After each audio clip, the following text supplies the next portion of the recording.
ज्योतिबा फूले अमर रहे, राजेश पायलट अमर रहे, कर्नल बाबा अमर रहे। राम राम साहब, आज हजारों की तादाद में पधारे हुए मेरे पिता तुल्य बुजुर्गों, किसी होने वाले आंदोलन में आने वाली मेरी झांसी की रानी की तरह मेरी माता बहनों, मेरा परसों से साथ देने वाले मेरे युवा साथियों, आप सबको आपका बेटे का राम राम। राम राम साहब। आदरणीय अतुल जी भाई साहब, किसी विशेष कारण से उनको जल्दी जाना था लखनऊ, वो चले गए। मंच पर विराजमान धाकड़ समाज से हारोती के प्रतिष्ठित परिवार से आने वाले राम सागर जी नागर साहब, मेरा बूंदी से किसान नेता छोटा भाई गिरिराज जी गौतम, धाकड़ समाज के खानपुर से आने वाला भाई नरेश नागर, गुर्जर समाज से आने वाला मेरा छोटा भाई प्रहलाद खटाड़ा, और गुर्जर समाज से ही कल परसों एक बड़े कार्यक्रम में मुझे खून का तिलक करने वाले, पूरे चुनाव प्रचार में मेरे ऊपर हाथ रखकर आशीर्वाद देने वाले आदरणीय दुर्गालाल जी गुर्जर, और आज फिर से दोबारा चाकू से अंगूठा काटकर आपके बेटे का खून से तिलक करने वाले भाई रतलटू जी गुर्जर, मंच पर विराजमान भाई राम सिंह जी, भाई मेरे भाई सरपंच, मेरा कंधे से कंधा मिलाकर साथ चलने वाला मेरा भाई 3 बार का सरपंच आरडी गुर्जर, बूंदी से आने वाला मेरा भाई घासीलाल गुर्जर, मंच पर चौधरी साहब बैठे हैं, यादराम जी सरपंच साहब बैठे हैं, सारे मीडिया साथी बैठे हैं, राम प्रसाद जी मेघवाल साहब बैठे हैं, और इस भीड़ में ऐसे हजारों युवा साथी जो मेरे साथ चल रहे हैं, जो अपने आप में ताकत है, लेकिन वो जानते हैं कि नरेश का मंच है, नरेश का कार्यक्रम है, और वो ये भी जानते हैं कि भाई साहब हमको इसीलिए पसंद करते हैं क्योंकि हम फोटो खिंचवाने वाले नहीं है, हम माला पहनने वाले नहीं है, मंच पर बैठने वाले नहीं है, हम तो काम करने वाले हैं। ऐसे हजारों लोग इस भीड़ में मुझे नजर आ रहे हैं। मैं एक दिन सवाई माधोपुर किसी कार्यक्रम में जा रहा था, मेरे पास रघुनाथपुरा गांव से एक माता, उनके बच्चे रोते हुए आए और उन्होंने मुझे एक दुखद वृत्तांत सुनाया। उन्होंने कहा सौंफ का थानेदार, सौंफ के पुलिस वाले हमारे घर में घुस गए, पुलिस वालों के साथ केवल एक महिला कांस्टेबल थी, सारे पुरुष कांस्टेबल थे। उन्होंने जो दुर्व्यवहार हमारे साथ किया, मारपीट हमारे साथ की, ये कहीं भी कानून में नहीं है। किसी महिला को थाने में ले जाया जाए, उसके साथ मारपीट की जाए बिना केस के, लेकिन 70 साल की एक आदिवासी मीना समाज की महिला को थाने में ले जाया गया, थाने में उसके साथ मारपीट की गई, और उसके बाद ना उनका मेडिकल ले रहे थे, ना मुकदमा दर्ज कर रहे थे, ना सीआई पे कार्रवाई कर रहे थे, ना पुलिस वालों पे कार्रवाई कर रहे थे।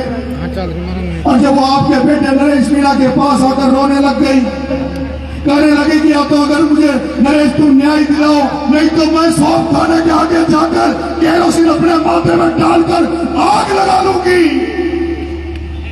उसके आंसू को देखकर नरेश मीणा के भी आंसू आने लगे।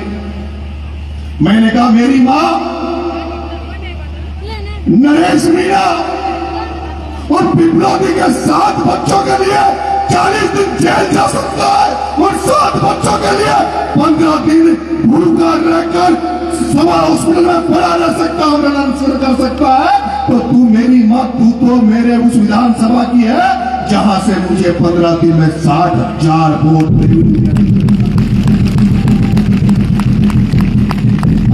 तुझे न्याय नहीं दिलाया। ये मेरी माँ जो खड़ी है, ये आ रही है, वो वही माँ है, ये वही रघुनाथपुरा की माँ है। अगर मैंने कहा कि मेरी माँ तुझे न्याय नहीं दिलाया, तो फिर मेरा राजनीति करने का कोई औचित्य ही नहीं है। अरे मेरे देवली उनियारा के लोगों, मेरे देवली उनियारा के लोगों, फूल बनकर जो जिया, फूल बनकर जो जिया, उसको यहां मसला गया। फूल बनकर जो जिया, उसको यहां मसला गया। आदमी को फौलाद के सांचे में नहीं, फूल बनकर जो जिया, उसको यहां मसला गया। अगर छीनता हो कोई, अगर आपका हक और अधिकार, अगर छीनता हो कोई हक और अधिकार, तो आंख से आंसू नहीं, सैलाब बरसना चाहिए, सैलाब बरसना चाहिए। मेरे भाइयों, मैं भरोसा दे रहा हूं, मैं आपसे विश्वास दे रहा हूं, देवली उनियारा के मेरे लोगों, अंता विधानसभा में मुझे आशीर्वाद देने वाले लोगों और छबड़ा में मुझे आशीर्वाद देने वाले लोगों, फूल बनकर मत रहो। फूल बनकर रहोगे तो कोई भी मुट्ठी से मसड़ देगा। फूल बनकर रहोगे तो कोई भी मुट्ठी से मसड़ देगा। कोई भी थानेदार, कोई भी ढुलिया, कोई भी हिम्मत कर लेगा तुम्हारे ऊपर कुठाराघात करने का। इसलिए मैं कहता हूं, उसको यहां मसला गया। अगर छीनता हो कोई हक अधिकार अगर आपका, तो आंख से आंसू नहीं, सैलाब बरसना चाहिए, सैलाब बरसना चाहिए। और यही नारा मैं डूंगरी बांध वालों को भी कहना चाहता हूं, डूंगरी बांध की कमेटी को भी कहना चाहता हूं कि अगर डूंगरी बांध को बचाना तो फूल बनकर किसी के आगे हाथ मत फैलाओ। तुम्हारे घर उजड़ रहे, तुम्हारे परिवार उजड़ रहे।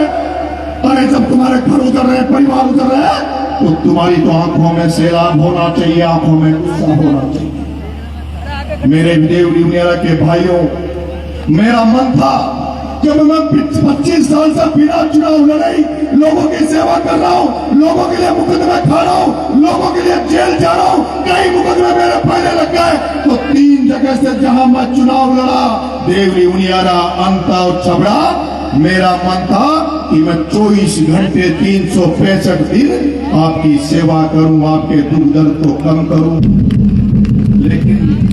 लेकिन आप जानते हैं, आपका बेटा देवली उनियारा में चुनाव लड़ा, वहां पर जो संग्राम का जो प्रकरण हुआ, इस तरह से एसडीएम झांकी कर रहा था और आपके बेटे को झांकी देखी नहीं गई, और जिस तरह का तमाचा उसे एसडीएम के थप्पड़ मारी, वो तमाचा पूरे हिंदुस्तान में गूंजा, पूरे हिंदुस्तान में गूंजा। उसके बाद आपका बेटा, जिस पर केस बड़ा नहीं बनता था, लेकिन ओम बिरला ने, सारे सत्ताधारी लोगों ने मिलकर 8 महीने आपके बेटे को जेल रख दिया, आपके बेटे को जेल रख दिया। मेरा मन था मैं चुप नहीं बैठ सकता। जेल से निकलने के बाद पिपलोदी के जन क्रांति यात्रा निकाली ताकि जनता को जगाऊं, जनता में क्रांति पैदा करूं, जनता में आत्मविश्वास बढ़ाऊं, जनता में ऐसा भरोसा व्याप्त करूं जो किसान भाई, नौजवान भाई, जब उन पर कोई कुठाराघात हो तो वो खुद से निकलकर सड़कों पे उतर जाए और सत्ताधारियों से और कुठाराघात करने वाले लोगों के खिलाफ लड़ाई लड़ने की आरंभ कर दे।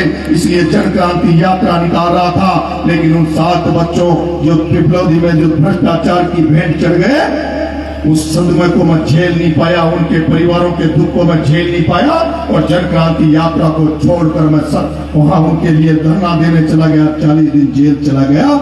इसलिए मुझे मौका नहीं मिला देवली उनियारा वालों तुम्हारा ऋण चुकाने का, मुझे मौका नहीं मिला। बीच में तुम्हें भी पता 2 साल नरेश मीणा के या तो जेल यात्राओं में बीते हैं, या फिर नरेश मीणा के चुनावी दंगल में बीते हैं। लेकिन नरेश मीणा को जैसे फुर्सत मिली, नरेश मीणा पे चलकर तुम्हारे बीच में तुम्हारी सेवा करने आ गया, तुम्हारे दुख दर्दों को मिटाने आ गया, तुम्हारे दुख दर्दों को मिटाने आ गया। और जब मेरी मां ने मेरे पास आई, उसी दिन मैंने मेरे साथियों से बात करी, मेरे भाई देशराज दारूराव सिंह मीणा, मेरा भाई मनोज, इनसे बैठकर मैंने बात की कि मुझे आंदोलन करना है, देवली उनियारा की जनता की एक एक समस्या को दूर करना है, जनता की, देवली उनियारा की जनता को एक समस्या को दूर करना है। मुझे समरावता में जो कांड हुआ, जो 60 बच्चे मेरे साथ जेल गए, 60 दिन की जेल यात्रा में 60 बच्चे रहने के बाद भी जिनके घर वालों ने एक दिन भी ये नहीं कहा कि नरेश मीणा की वजह से हमारे बच्चे जेल चले गए, जिनके घर वालों ने एक दिन भी नहीं कहा कि नरेश मीणा की वजह से हमारे बच्चों के फ्रैक्चर आ गए, तो मेरा फर्ज बनता है उन परिजनों को भी जिनके बच्चे, कुछ लोग पढ़ाई कर रहे हैं, उनको कोई दिक्कत सरकारी नौकरी में नहीं आए, इसलिए उनको अभी न्याय दिलाने का फर्ज मेरा बनता है। इसलिए नरेश मीणा ने तय किया कि समरावता में जो अभी तक न्याय पूरा नहीं हुआ, जो 60 बच्चों के खिलाफ मुकदमा लगा हुआ है, मुझे कोई फर्क नहीं पड़ता एसडीएम का मुकदमा मेरे ऊपर जिंदगी भर चले, चाहे फिर से सजाए हो जाए, चाहे जेल चला जाओ, लेकिन मेरा फर्ज बनता है कि उन 60 लड़कों को मेरी वजह से कोई कानूनी पेच में फंसकर कोई दिक्कत नहीं होनी चाहिए। इसलिए मैंने तय किया कि आंदोलन करेंगे और उन 60 बच्चों का मुकदमा वापस लेने की सरकार से मांग करेंगे। मैंने कहा जब पूरे राजस्थान में 25 फरवरी 2025 को नरेश मीणा की रिहाई के लिए आंदोलन हो रहा था, राजस्थान की राजधानी को घेरने लोग निकल रहे थे, तब फजल लाल जी ने डर कर मेरे पिता को बुला लिया, मेरे लोगों को बुला लिया, समझौता किया था, लेकिन वो समझौता आज भी अधूरा है।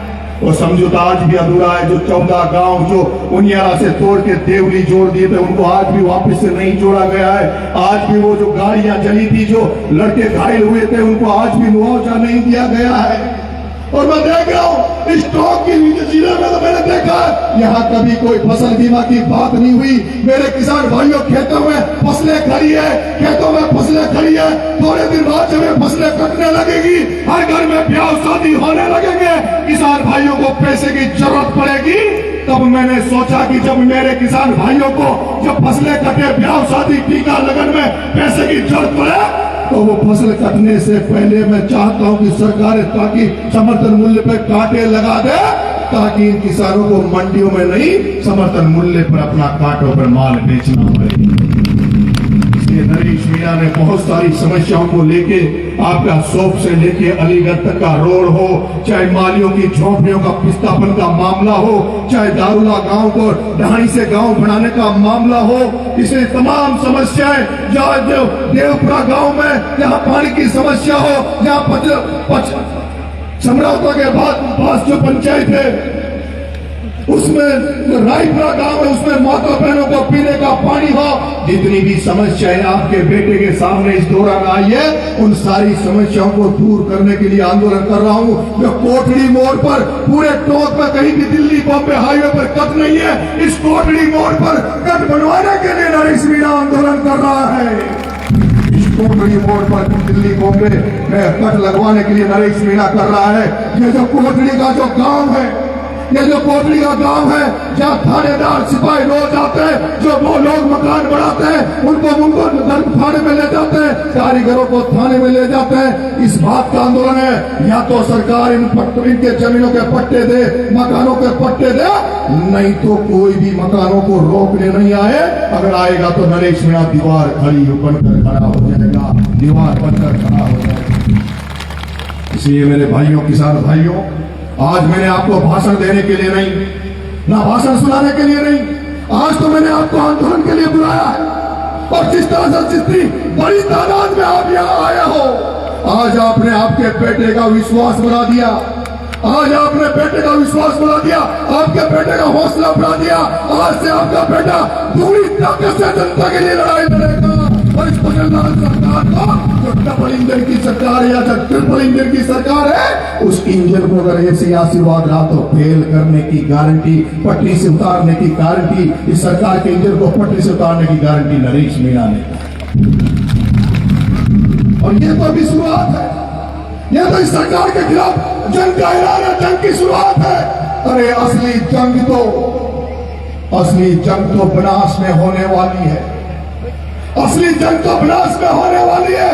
असली जंग तो वहां होने वाली है जो मेरे किसान भाइयों को, आम जनता को घर बनाने के लिए, कोई दीवार बनाने के लिए एक टोली रेत के 15-15 हजार, 20-20 हजार रुपए देने पड़ते हो। एक किसान, एक आम आदमी अगर कोई एक टोली रेत लेके आ जाए तो 1.25 लाख की पेनल्टी काट देते हैं, उसको जेल में डाल दिया जाता है।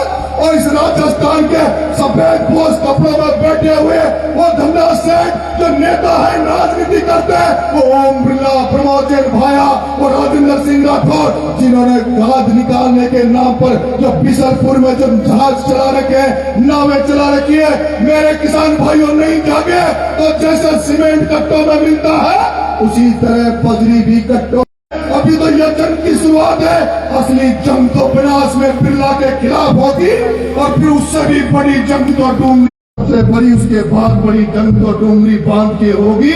मैं तो इंतजार कर रहा हूं कि कब कमेटी आकर ये कह दे कि नरेश मीणा आंदोलन तू तेरे हाथ में ले ले, तू संभाल ले। मैं कमेटी वालों से कह रहा हूं, मैं डूंगरी बांध वाले गांव से कह रहा हूं, अरे तुम्हारे तो क्षेत्र गांव का मुद्दा था, यहाँ कोई मुद्दा नहीं था, यहाँ तो मेरी सी अकेली माता का मुद्दा था, जिसको मैंने इतना बड़ा बाउंड्री कर दिया, जिसको मैंने तूफान के रूप में खड़ा कर दिया।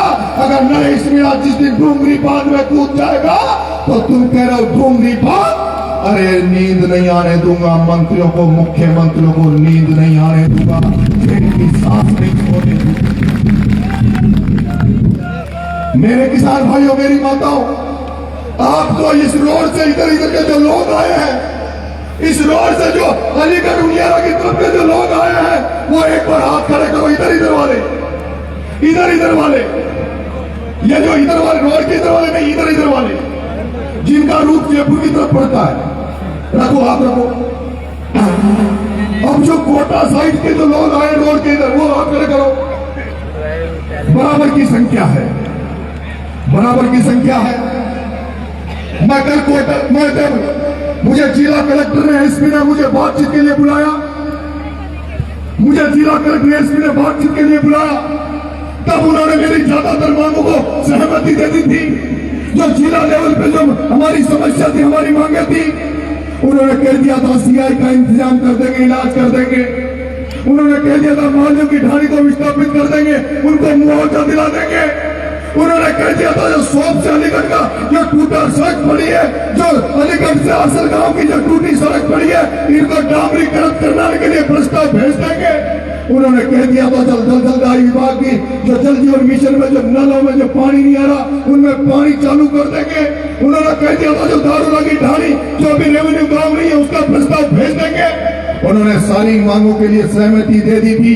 उन्होंने ये भी कह दिया था कि मुआवजा समरावता का मुआवजा दे देंगे, समरावता के मुकदमे वापस लेने की बात कर लेंगे। उन्होंने ये भी कह दिया था तुम्हारे बेटे से कि चलो अगर तुम तैयार हो जाओ तो अभी हम लोग जयपुर में बड़े अधिकारियों से बात कर लेते हैं और तुम्हें ले जाकर बात करा देते हैं। लेकिन मुझे 25 फरवरी 2025 आज भी खटकती है। आज भी मुझे इस बात को सहन करके दुख होता है कि उस दिन जो समझौता हुआ वो समझौता नहीं होना चाहिए था। जो मेरे पिता ने समझौता किया, मेरी टीम के लोगों ने समझौता किया। नरेश मीणा उस दिन की जेल में था जब वो समझौता हुआ। मैं पूरी रात भर सो नहीं पाया, अरे पूरी रात भर नरेश मीणा सो नहीं पाया।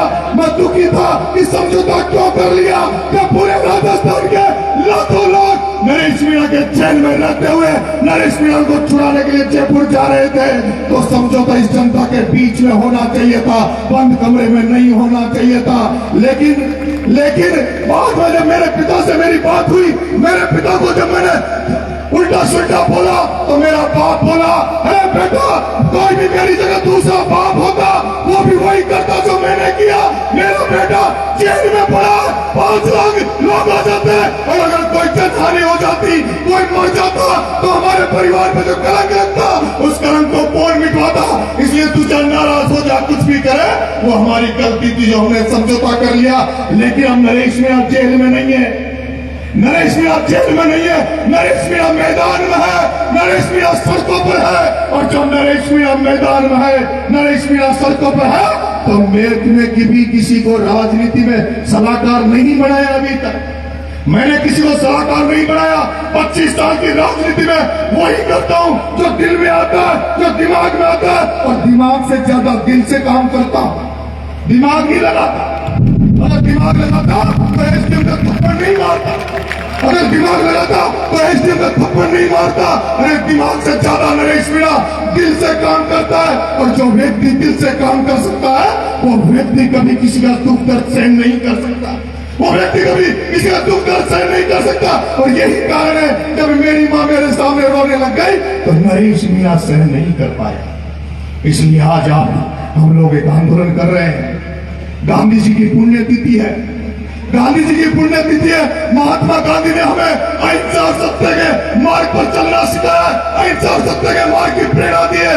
आज उनकी पुण्यतिथि है, इसलिए हम लोग शांति से आंदोलन करेंगे, अहिंसा से आंदोलन करेंगे। अगर किसी ने कोई गड़बड़ करने की कोशिश की, किसी ने अनुशासन भंग करने की कोशिश की, तो हमारा अपमान नहीं, वो गांधी जी का अपमान होगा, वो गांधी जी का अपमान होगा जिसको कोई भी माफ नहीं करेगा। इसलिए आंदोलन हम करना चाहते हैं। जब जिला प्रशासन ने सारी बातें कही तो मैंने कहा कि सरकार से जो भी बातें कर ली है तुम कर लेना, 24 घंटे का समय है। योगी 14 गांव जो देवली बुनियारा से देवली जोड़ दिए, वो इनके बस की, कलेक्टर एसपी के बस की बात नहीं थी। जो कोटड़ी से दिल्ली बॉम्बे जा रहा है, जो कोटड़ी का कब्जा मामला है, वो इनके कलेक्टर एसपी के बस की बात नहीं थी। मुआवजा का मामला हो, फसल बीमा का मामला हो, समर्थन मूल्य पर कांटों का मामला हो, कुछ बातें ऐसी थी जो सरकार लेवल पे थी।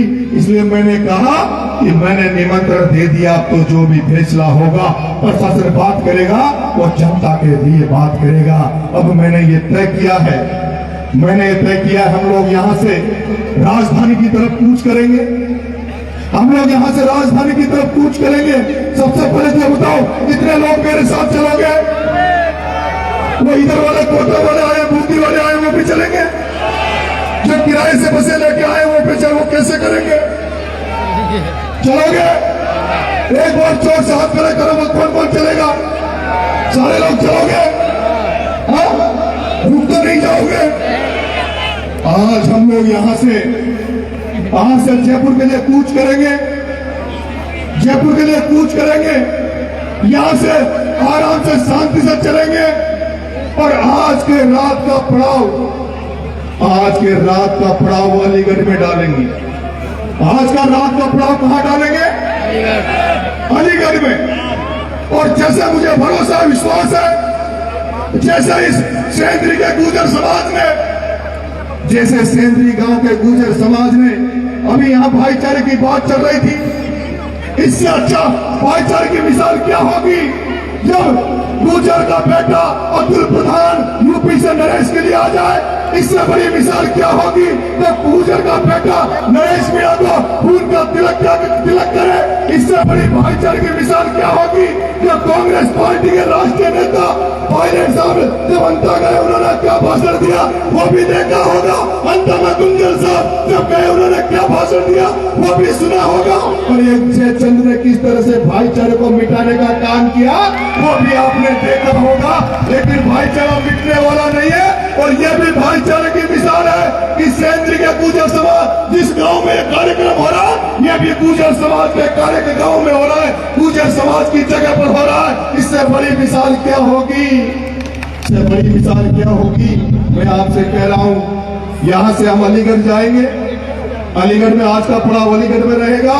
और मुझे भरोसा है जैसे सेंद्री के गुर्जर ने, कोटली गांव वालों ने, रोशनपुरा ने, बैलनगंज ने, मुई ने, केरला ने, जितने भी हमारे गांव हैं आसपास जहां जहां हम गए, इन्होंने जितनी ताकत से इस आंदोलन को शक्ति दी है, मुझे भरोसा है जब आज की रात हम अलीगढ़ में बिताएंगे तो अलीगढ़ के उनियारा के आसपास के गांव वाले भी हमारी लाज रखेंगे।